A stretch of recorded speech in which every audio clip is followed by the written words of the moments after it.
Madame, Monsieur, bonjour et bienvenue sur votre émission Juste un débat. Aujourd'hui, nous recevons deux invités. Comme les autres, d'ailleurs, avant eux, ils sont spéciaux. Sur ma gauche, nous avons Monsieur Yvon Landry Bekale, plus connu sous le nom de Libek, célèbre caricaturiste gabonais. Monsieur Yvon Landry Bekale, alors comment on va vous appeler?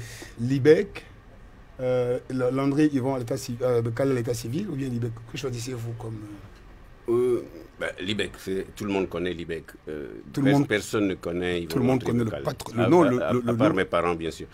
Tout le monde connaît le nom et les œuvres, mais pas l'individu. C'est-à-dire qu'ils ne sont pas capables de mettre un visage sur le nom qu'ils ont l'habitude de voir écrit un peu partout. C'est exactement ça. Donc, merci encore. Appelez-moi Libek. Merci encore d'être des nôtres. À côté de M. Libek, nous avons M. Rémi Ebanega, ancien footballeur professionnel, footballeur international à la retraite et même en club, puisqu'il a laissé tomber les crampons. Monsieur Rémi Ebanega est notre deuxième invité. Rémi Ebanega, bonjour et merci d'être des nôtres. Merci Justin. Alors, nous sommes ici réunis sur le plateau de Juste un débat dans le cadre du dialogue national inclusif.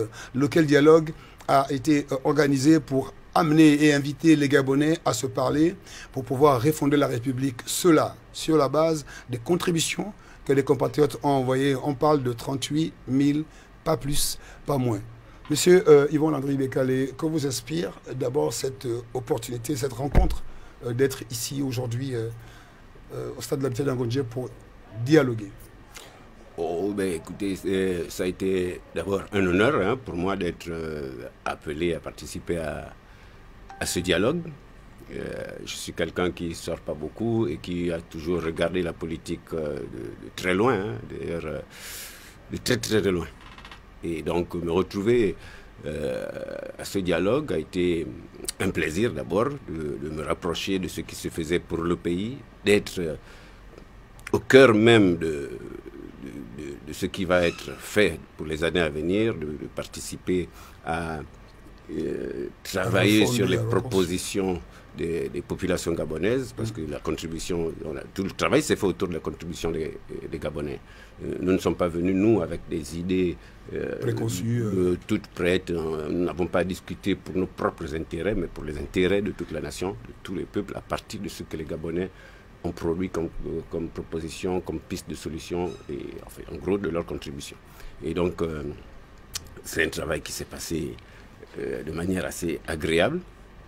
Je crois que les gens, les populations gabonaises s'imaginaient sans doute que ce dialogue ressemblerait, je ne sais pas, à une conférence nationale où les gens allaient s'affronter. Et même moi, au début, je ne savais pas trop dans quoi je m'embarquais, parce que je ne sais pas comment mon nom est apparu dans ce décret.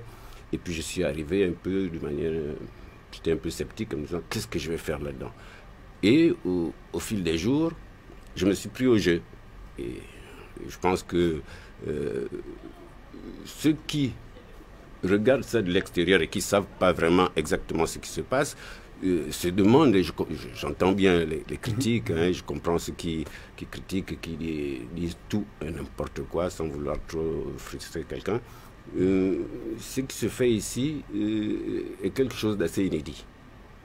La manière dont les débats sont conduits, la méthode de travail qui nous a été proposée. Les thèmes, les sous-thèmes. Non, tout est clair. Donc il fallait tout simplement discuter pour, dans certains cas, reformuler. Il y a d'autres propositions qui ont été reconduites à l'État, sans même besoin qu'on reformule, mais le plus gros a souvent été ce travail de reformulation, parce qu'il ne fallait rien rejeté. Tout est passé pratiquement au crible. Ce sont les propositions des Gabonais. Donc, ils ont peut-être mal formulé leurs propositions, mais il fallait trouver le moyen de reformuler pour que ça soit acceptable et que cela puisse passer, parce que c'est l'avenir du pays qui en dépend. On ne rejette rien, tout le monde doit être impliqué. Et c'était ça. Nous allons revenir sur vous, monsieur Yvon Landry Bekale. Nous allons parler de Libek. Nous allons parler de Libek tout à l'heure. On a écouté, on a entendu parler monsieur Yvon Landry Bekale. Rémi Ebanega, sous-commission jeunesse et sport. international footballeur gabonais, quoi de plus normal que de venir parler de sport. Merci encore de nous partager vos idées. Alors, les travaux que vous avez menés, vos collègues commissaires et vous, ont porté naturellement sur la refondation du domaine sport. Mais nous pouvons retenir, par exemple dans le cadre du football, votre discipline, que des assises ont été organisées, des travaux ont été menés, mais de grandes assises pour refonder le football gabonais. On se rend compte que des années après, les mêmes problèmes. Sinon, les choses se sont empirées, les mêmes problèmes persistent. Comment pouvez-vous expliquer qu'un pays passionné de football se retrouve dans cette situation à l'heure qu'il est? On va commencer par le football, à tout seigneur. Merci de... Je fais bien les propos de mon père, hein, Libec, qui vous a clairement expliqué un peu. J'ai vécu la même chose, c'est-à-dire que si on me disait un jour avant le décret, le premier décret qui a invité les Gabonais au dialogue, j'aurais dit non. Je sais juste qu'en tant que Vous président... n'avez pas cru? Non, pas possible. Je sais juste qu'en tant que président de l'Association nationale des footballeurs professionnels du Gabon, j'ai fait une contribution dans le cadre de l'amélioration des conditions de vie et de travail des footballeurs professionnels. Et même que j'étais au Gabon et j'ai rencontré un grand frère dans l'avion pendant que je rentrais en France qui m'a demandé « Mais est-ce que tu ne seras pas au dialogue ?» J'ai tellement rigolé, je lui ai dit « Mais le dialogue, je ne sais pas comment ça se passe. Comment on descend, la définition même du dialogue, je ne connais pas. » Et je suis en train de vivre une expérience, une immersion totale parce que j'arrive, quand on m'a envoyé l'arrêté, c'était un 16 je crois, j'ai pris moi-même mon billet. Dès que j'ai vu mon nom, on m'a dit, j'ai pris moi-même mon billet parce que je me suis dit, je ne vais pas rater ça. Ils m'ont invité. Depuis des années, je me bats pour qu'on revoie la manière dont le sport est géré. Et qu'aujourd'hui, on me donne la possibilité de participer au dialogue. Donc, je ne vais pas rater ça. J'ai pris mon billet. Je suis arrivé au Gabon. C'était le début de la surprise. J'arrive au Gabon et je pense qu'on a fait la cérémonie d'ouverture. On est revenu ici. On a eu une semaine où il fallait mettre en place des commissions. Et j'apprends encore, comme tout le monde, que je suis président de la sous-commission Jeunesse et Sport. Vous ne pouvez pas imaginer. Président de la sous-commission Jeunesse et Sport. Donc j'ai reculé d'un pas. Je me suis dit, là, c'est plus pareil. C'est plus pareil. C'est un peu comme à la semaine d'entraînement. Et puis, sans être sûr, le coach vous dit, vraiment vous commencez le match. Comme Gabon-Brésil. Contre l'Oréal. Comme Gabon-Brésil. Au passage, je précise que c'est votre premier match en équipe nationale. Effectivement. Gabon-Brésil. Ici même au stade de l'Amitié. Jusqu'à 17h, je ne savais pas que je jouais. Le match était à 20h. C'est à 18h que le coach m'annonce, ben, écoutez, vous commencez le match contre le Brésil. Donc pareil, j'ai fait un pas en arrière et j'ai pris du recul et tout de suite on se concentre. C'est la même chose, c'est ce que j'ai fait et je me suis concentré. J'ai participé à la formation le samedi et j'ai compris un peu les enjeux. La formation m'a permis de comprendre les enjeux de ce dialogue national. Et du coup, j'ai eu un week-end où je me suis dit, il faut que je prépare une méthodologie qui va me permettre de conduire mon équipe. Pour le pays. Voilà, donc c'est ce travail qui a été fait et qui nous a permis, derrière, dès que tout le monde a épousé la méthodologie, de faire un travail et nous sommes satisfaits, mon équipe et moi, c'est-à-dire tous les commissaires, donc 52 commissaires et 5 personnes ressources. Et on est sorti de là, personne n'était dessus, tout le monde était content. On a créé une grande famille et on est satisfait du contenu de notre travail. Sur le plan de la jeunesse surtout et du sport. Mais en parlant de sport, on va insister là-dessus.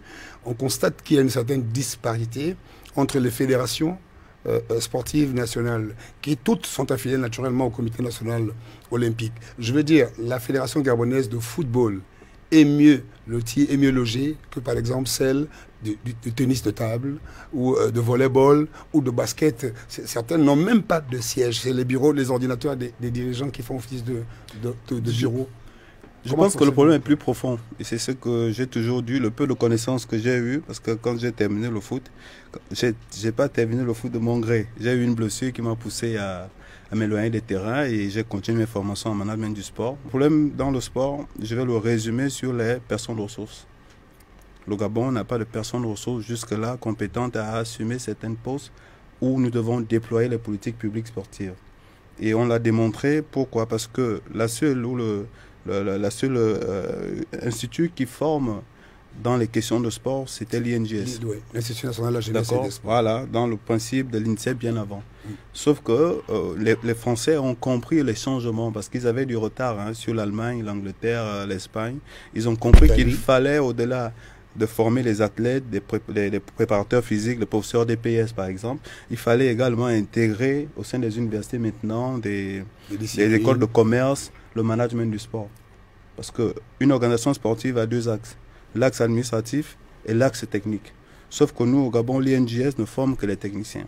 Et donc depuis des décennies, on a accumulé ce retard-là qui fait qu'aujourd'hui, peu importe la volonté des personnes qui sont à la tête de ces instances, ces organisations, mais ces personnes n'ont pas cette acculturation-là pour pouvoir mener à bien la vision et déployer les activités en termes de gestion pour pérenniser, c'est ça. Mais pérenniser Rémi les Baniga, organisations vous n'étiez peut-être pas né à cette époque, mais je suis sûr que Yvon Landi Bekale l'était et l'a vécu. Dans les années 80, les entreprises publiques, parapubliques, voire privées, étaient engagées dans le sport.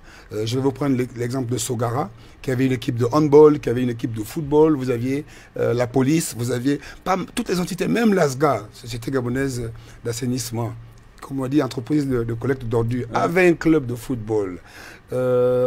Une fois, 1990 arrivé avec les problèmes socio-économiques, ces entreprises, celles qui n'ont pas pu résister, ont fermé les clubs avec. Ceux qui existent ont insisté, mais n'ont pas pu tenir et ont décidé de se débarrasser du pan sportif de leurs activités.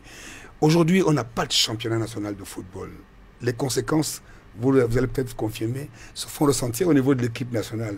Comment se fait-il que nous n'ayons pas un championnat national de football alors que l'État, justement, subventionne le football? Ben, ça rejoint ce que j'ai dit tout à l'heure. Vous avez parlé des entreprises. Donc les clubs étaient l'axe RSE des entreprises. Exactement. D'accord, pouvoir investir. La responsabilité sociale des entreprises. Exactement. Et les entreprises avaient un regard.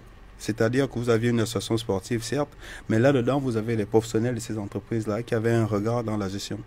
Vous n'aviez pas des personnes de ressources autres en dehors de ces entreprises qui venaient gérer ces organisations. Qui étaient des passionnés du sport. La rigueur de l'entreprise, on la retrouvait surtout en termes de gestion.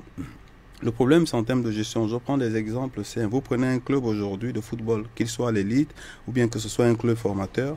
Vous avez, par exemple, le président, le trésorier et le secrétaire général. D'accord?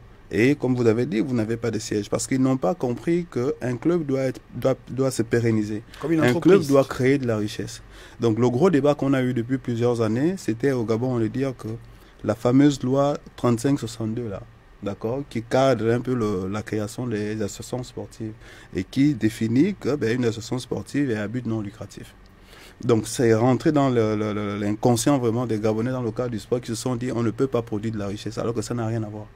Une association sportive comme une entreprise peut produire de la richesse. La seule différence entre les deux, c'est que l'entreprise, vous avez des actionnaires, vous avez des dividendes que vous partagez et on interdit aux associations de partager les bénéfices entre les membres ou entre les personnes du comité exécutif et que cet argent soit réinvesti pour le développement de l'association. C'est ça la seule différence. Sauf qu'au Gabon, on s'est dit, il faut, comme on nous interdit de créer de la richesse, on va dépendre maintenant de l'État, surtout les clubs d'élite. Ça, c'est un fait. Mais vous allez également voir qu'il y a certains clubs de quartier, des associations qui ne sont pas certes très structurés, mais qui fonctionnent. Oui. D'accord? Comment ils fonctionnent? Ils fonctionnent à travers les cotisations des membres. Vous avez des associations corpo qui fonctionnent. Les big matchs là de quartier du samedi, oui, ils cotisent. Ils cotisent. C'est ce même modèle-là. Pour s'équiper. C'est ce type de modèle-là qu'il faut faire. Et ça permet de ne pas faire en sorte que certaines personnes embrigadent les clubs. Aujourd'hui, on ne peut pas parler, c'est ce qui s'est passé en 2012, c'est-à-dire on a emmené une expertise étrangère qui a proposé un projet de professionnalisation, par exemple du football, comme on parle du football, mais qui n'a pas tenu compte du contexte environnemental. Ils sont arrivés avec le projet Barça, mais est-ce qu'ils connaissent les mentalités? Est-ce qu'ils connaissent la culture gabonaise? Est-ce qu'ils connaissent les valeurs? Non. Ils ont amené un projet qu'ils ne pouvaient pas, parce que les personnes aux sources au Gabon ne pouvaient même pas comprendre ce projet-là. Et ce projet sur la base des droits télé. Au Gabon, on ne peut pas parler de droits télé. La première ressource des compétitions européennes, c'est les droits télé. Oui. on fait vendre nos compétitions, on a des droits télé qu'on reverse à chaque club en fonction des classements, ainsi de suite. Donc au Gabon, on ne peut pas baser en disant on a une ligue nationale professionnelle et on va dire que non, on n'a pas de droit télé.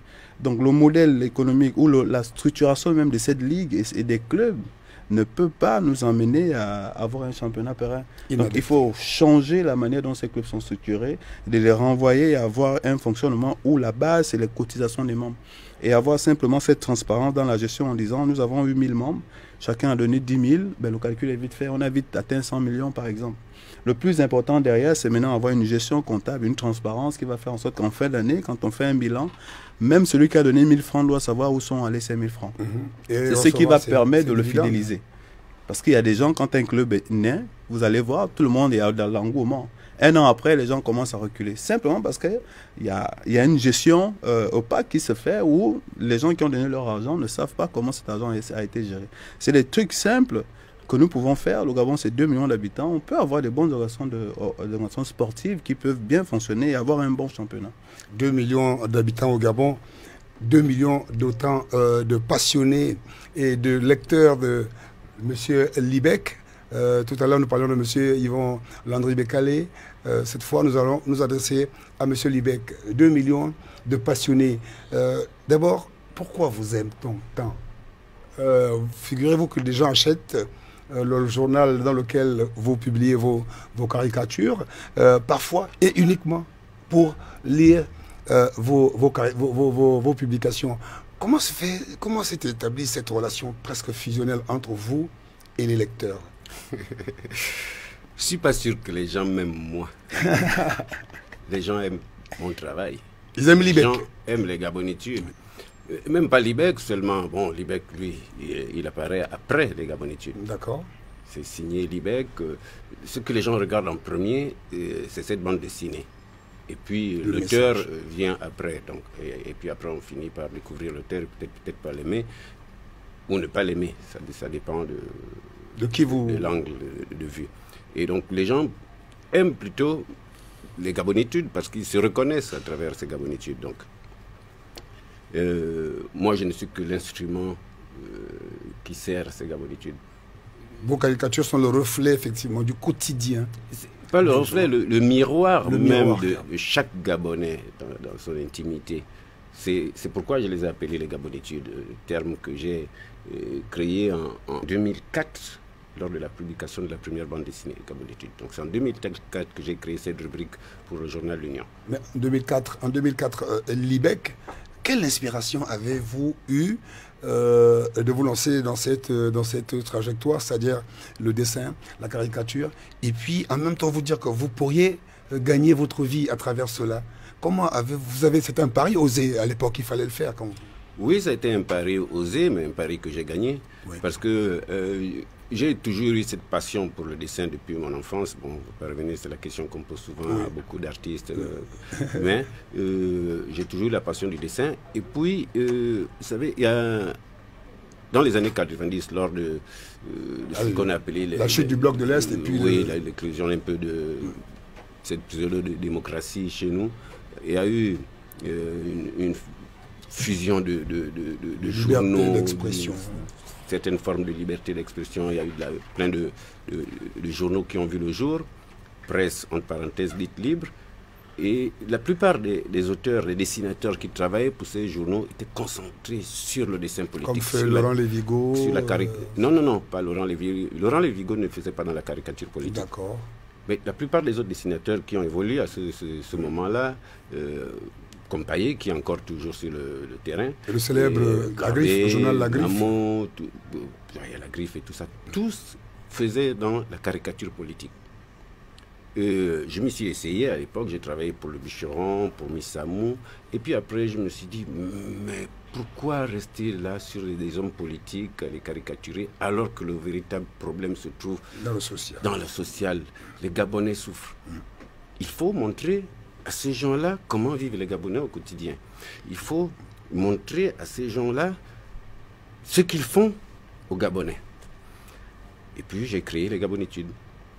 Et c'est tombé un moment où justement l'Union, Laurent Lévigo était parti de l'Union, était à la fin de, je crois, son contrat avec l'Union, et l'Union m'a demandé si je pouvais leur proposer quelque chose. C'était en 2002. Et donc j'ai proposé... Ça fait 22 ans que vous... Un peu plus de 22 ans, ça fait 30 ans que... Bientôt 30 ans que... Non, par rapport au quotidien... de 2002 oui. Aujourd'hui, oui. Donc en 2002, j'ai commencé avec des illustrations et en 2004, j'ai lancé les Gabonitudes. Et le succès est retentissant, comme vous le disiez tantôt. Ça n'a jamais plus arrêté. Tout à fait, parce que vous disiez tantôt que c'est effectivement un miroir de la société, parce que quand les Gabonais ouvrent l'Union et puis vont voir vos caricatures, tout de suite, il y en a qui rigolent dans les bureaux, on se demande, mais pourquoi ils rigolent? Non, non, non, c'est des choses de Libec, comme ils disent. Mais en même temps, comment cela vous vient? Vous êtes où? Vous êtes assis chez vous? Vous ne pouvez pas être partout et ici à la fois. Je veux dire, vous faites des caricatures des gens de Franceville, des gens d'Akébé, des gens de Nzayon, des gens de je ne sais pas, un peu partout. Mais comment vous faites quoi? Vous avez des gens qui vous envoient des informations ou bien vous-même Nous avons l'habitude de dire que le Gabon est petit, très petit. Effectivement, c'est vrai, le Gabon est petit. Je me balade, je fréquente des lieux publics. Mais pas dans d'ubiquité quand même.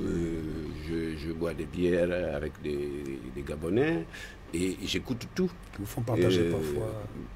Moi-même aussi, j'ai des problèmes existentiels, donc tout ça, ça m'inspire. Il y a des gens qui me racontent leurs problèmes, tout m'inspire. Quand je me réveille le matin, en écoutant la radio, je peux être inspiré. En sortant de chez moi, la première personne que je croise peut m'inspirer. Et ça fuse, ça vient de partout. Ça vient de partout. Il y a tellement de soucis dans ce pays que comment ne pas être inspiré? Vos caricatures ne passent souvent plus à tout le monde, notamment aux autorités. Avez-vous souvent été l'objet de menaces ou d'intimidation dans le cadre de certains de vos messages? Des menaces directes, pas vraiment, non. Et puis celui qui ose me menacer, j'ai pas ma bouche dans la poche, je réponds aussi sec.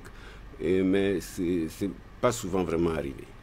Et encore, il fallait vraiment me connaître parce que, bon, l'Union m'a quand même aussi protégé parce que lorsqu'il y avait des gens qui arrivaient, des personnalités qui arrivaient se plaindre d'une gabonitude où ils étaient ni nommés, ni même dessinés. Mais qui se sentaient visés. Qui se reconnaissaient.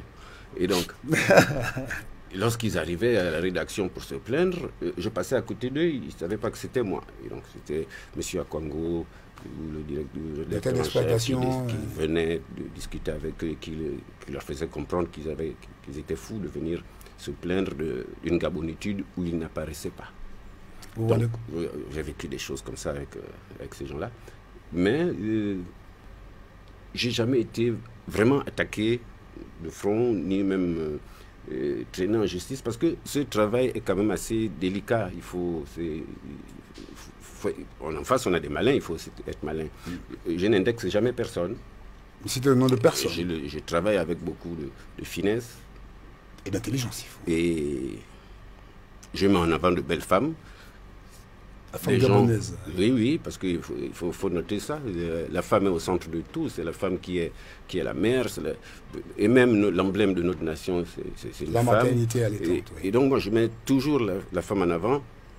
Tout le monde s'arrête sur la plastique des femmes que je dessine. Ils oublient même parfois le message, ils ne comprennent rien. Ils fantasment là sur le dessin, sur la belle paire de fesses. Et ils oublient le message.